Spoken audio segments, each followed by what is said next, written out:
Olá meus amigos, aqui é o professor Rafael Salles para trazer uma dica de ordem prática para vocês nesse momento dessa pandemia. A gente vai falar a respeito do fato do príncipe. O que é o fato do príncipe? Quem seria o príncipe? O príncipe no caso é o Estado, seja ele na esfera municipal, estadual ou federal. O que é que diz a CLT? Vamos ler aqui o artigo 486. No caso de paralisação temporária ou definitiva do trabalho, motivada por ato de autoridade municipal, estadual ou federal, ou pela promulgação de lei ou resolução que impossibilite a continuidade da atividade, prevalecerá o pagamento da indenização que ficará a cargo do governo responsável.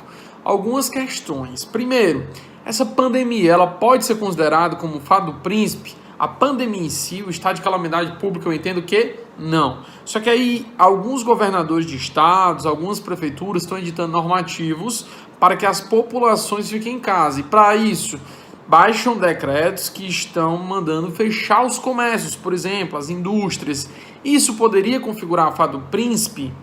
Bem, alguns doutrinadores estão dizendo que, em razão dessa pandemia ser algo atípico, imprevisível, que esse isolamento é necessário para preservar a própria saúde da população, que isso não se enquadraria como fato do príncipe. Há outros defendendo que sim, que pode ser que se configure.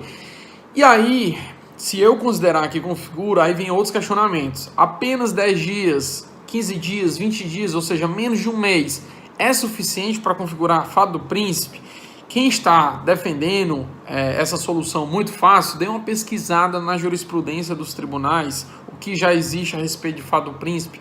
Não é fácil configurar.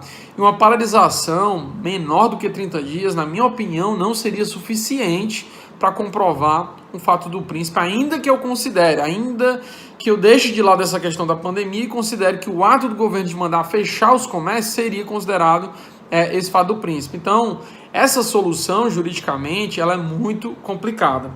Aí um outro ponto que eu queria abordar muitos têm defendido que, se ficar configurada essa questão do fato do príncipe, apenas seria devido pelo governo o pagamento da multa de 40% do FGTS.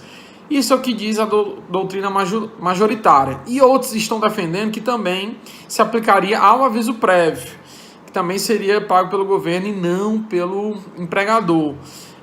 Porque a lei fala de indenização e um aviso prévio ele pode ser indenizado, enfim, a interpretação que tem se dado, né? Não há uma unanimidade a respeito desse assunto. Muita gente está falando que esse artigo se referiria à multa de 40% do FGTS, mas o que é que eu chamo a atenção? A última redação desse artigo remonta a 1951. O FGTS foi criado em 1967. Então ela é anterior ao FGTS. Então não pode ter sido criado só para tratar disso.